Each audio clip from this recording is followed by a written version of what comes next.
Guys খুচরা যারা পাইকার আছে তারা কিন্তু ছোট ছোট বাজারগুলো আসলে করে। মাছগুলো কেনা হয়েছে 200 টাকা কেজি দরে, তো বেচা হবে নাকি 250 টাকা কেজি দরে। তাদের কিন্তু গাড়ি এই গাড়িটা লোড করে তারা হচ্ছে বাজারজাত করবে। যে ছোট ছোট লোকাল যে আশেপাশে আমাদের যে বাজারগুলো আছে তাদেরকে আসলে মাছগুলো সার্ভিস দেয় তারা। মাছটা কিন্তু তারা কিনলো। যাইবেন কমলে কোন বাজারে আজকে? তারা কিন্তু আজকে মানিকখালী বাজারে যাবে। কত টাকার মাছ কিনলেন? 20,000 টাকার মাছ কিনলো। মনে করেন কত টাকা আসতে পারে আজকে? 1,002 টাকা আসতে পারে।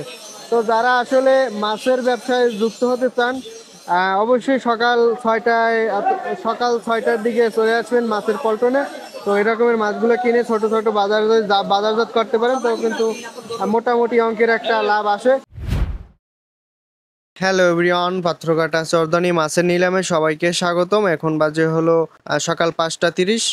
এই ভিডিওতে আপনারা দেখবেন ইলিশ, পোমা, রূপচাঁদা, চাবলি, ট্যাংরা, ডুম্বুরা, লইট্টা, চিংড়ি, চন্দনা, টুনা, মাইট্টা, তুলার ডাঁটি এবং সামুদ্রিক বিভিন্ন প্রজাতির মাছ সহ সব ধরনের মাছের নিলাম। আশা করি ভিডিওটি ধৈর্য সহকারে সম্পূর্ণ দেখবেন এবং ভিডিওটি ভালো লাগলে সাবস্ক্রাইব করে যুক্ত থাকবেন। গাইস আজকে কিন্তু আমাদের পল্টনে কিন্তু প্রচুর মাছ উঠছে।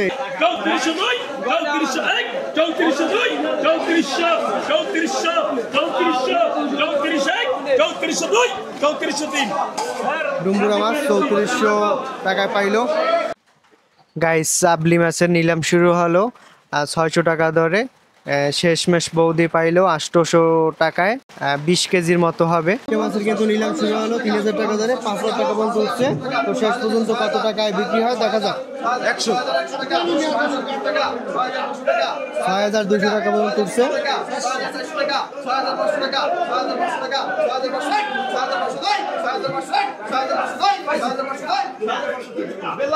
$6,500 টাকায় আমাদের বেলাল ভাই পাইলো। সামুদ্রিক লাল চিংড়ি 200 টাকা দরে নিলাম শুরু হলো। 280 টাকা দরে মাছটা ভাই পাইলো। গাইস আমাদের মাঝে কিন্তু বড় বড় ইলিশ আসছে পড়ছে। এগুলো কিন্তু লেয়ার লেয়ার সাজানো আছে ভাগ ভাগ করে। এগুলো হলো 1 কেজির উপরে, 1 কেজি 100, 200, 300, 500 গ্রামের। এগুলো হলো 800, 900 1 কেজি। এগুলো হলো 600 থেকে 900 গ্রামের ভিতরে। ছোট বড় মাঝারি এগুলো কিন্তু সাজানো হচ্ছে। তারপরে কিন্তু নিলামে দাম উঠবে, তো দেখানো হবে যে কত টাকা আসলে আজকে ইলিশের দাম যায়। 85,000 টাকা দরে শুরু হলো, তো দেখা যাক কত টাকা উঠে। 90,000 টাকা উঠছে। 1 কেজি 100 থেকে 500 গ্রামের ভিতরে আছে। 91,000 টাকা উঠছে।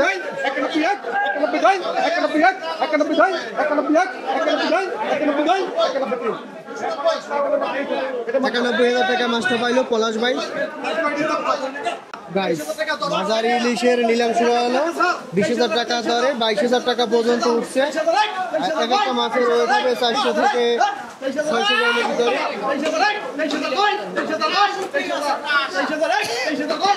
23,000 টাকা মন দরে বেলাল ভাই পাইলো মাছ ইলিশ। 700 গ্রাম ওয়েটের গলদা চিংড়ি। মাছ কয়টা কিনছো? বাইরে কিন্তু প্রচুর বৃষ্টি, তার ভিতরে কিন্তু থেমে নেই আমাদের পল্টনের কার্যক্রম। হিউজ মাছ কেনা হয়েছে। একটা গাড়িও কিন্তু রেডি হচ্ছে। এটা ড্রাইভিং ফুল নেই, গোপালগঞ্জ যাইবে আমাদের ড্রাইভার দেন। বৃষ্টির ভিতরে কিন্তু থেমে নাই, প্রচুর বৃষ্টি, তার ভিতরে কিন্তু মাছগুলা রেডি করে তারপরে গোপালগঞ্জের উদ্দেশ্যে রওনা দিল। তাদের কাছে রোদ বৃষ্টি এগুলো আসলে কিছুই না, প্রকৃতির সাথে আসলে তাদের যুদ্ধ করে টিকে থাকতে হয়। এই বৃষ্টির ভিতরে যেখানে আপনারা সকালে গভীর ঘুমে আবদ্ধ, সে সময় কিন্তু তারা সকাল 6টা বাজে মাছ নিয়ে গোপালগঞ্জের উদ্দেশ্যে রওনা দিল। গাইস বৃষ্টির ভিতরে কিন্তু আজকে পল্টনে প্রচুর মাছ উঠছে, তা তো দেখলেন। আজকে হিউজ পরিমাণে বোট আসছে, প্রত্যেকটা বোট থেকে কিন্তু মাছ উঠাই দেওয়া হচ্ছে এবং পল্টনের কর্মীরা কিন্তু মাছগুলো নিয়ে যাইতেছে। মাছগুলা কিন্তু সবাই ভরে দিতেছে একে একে করে। সবাই ভাই কিন্তু মাছ নিয়ে বসে আছে, ইলিশ মাছ। তো কি পরিমাণ মাছ পাইলেন ভাই? মাছ বেচা আনুমানিক কত আইতে পারে? 4 লাখ। 3 লাখ লাভ হইবে, 1 লাখ খরচ আপনাদের। তো ভাইদের বোট হয়েছে এই 1 লাখ টাকার মতো বোর্ডে খরচ হয়েছে, 4 লাখ টাকার মতো মাছ তাদের বেচা আসবে। টিপরে টিপাইয়া মাছগুলো উঠাই দিতে আছে, তারা কিন্তু নিয়ে যাইতেছে নিলামে। তো আজকে কিন্তু মাছের দাম বেশি যাইতেছে না, খুব কম। গাইস বোট লঙ্গরঘাটে আসার সাথে সাথে কিন্তু তারাও আসলে হাজির হয় সকাল সকাল। তারা কিন্তু আসলে বোট থেকে মাছ চাইয়ে নেয়। মাছ পাইছেন? মাছ পাইছেন আজকে? আজকে তাকে একটা মাছ দিল ইলিশের, অর্ধেক আছে অর্ধেক নাই। তারা কিন্তু আসলে 7-8 জন আজকে আসছে। মাছ পাইছেন? পান নাই? মাছ পাইছেন? তারা কিন্তু আসছে, তো তারা কিন্তু এখনো মাছ পায় নাই, ব্যাগ একদম খালি। তারা কিন্তু প্রতিদিনই আসে, তাদের কাছ থেকে একটু শুনি। মাছ পাইছেন?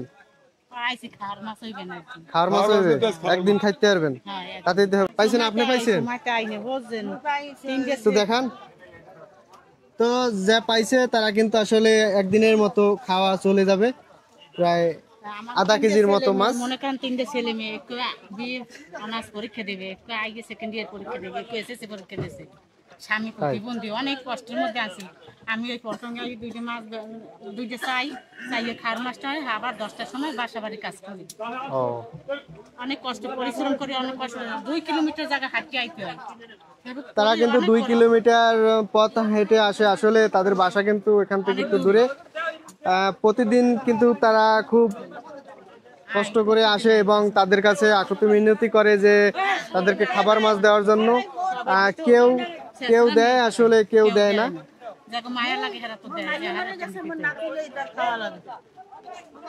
নাতি নিয়ে খান? আপনার পরিবারে কয়জন আছে? নাতি আর আপনি 2 জন আছে। তো এর পরিবারে আছে 2 জন। তো আজকে ভালোই মাছ পাইলে, যে আমাদের এক ভাই মাছ দিতে আছে, প্রত্যেকের একটা একটা দিল।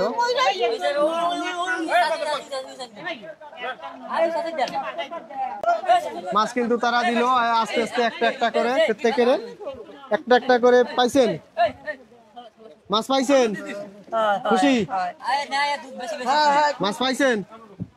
খুশি? তো ভাই কিন্তু প্রত্যেকে একটা একটা করে কি মাছ দিল আপনাকে? একটা কিন্তু জাটকা মাছ দিল।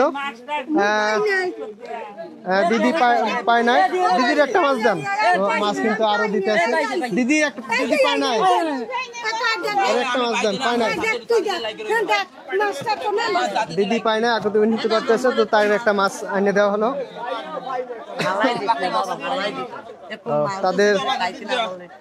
তাদেরকে কিন্তু মাছ দিয়ে দিল বোট থেকে।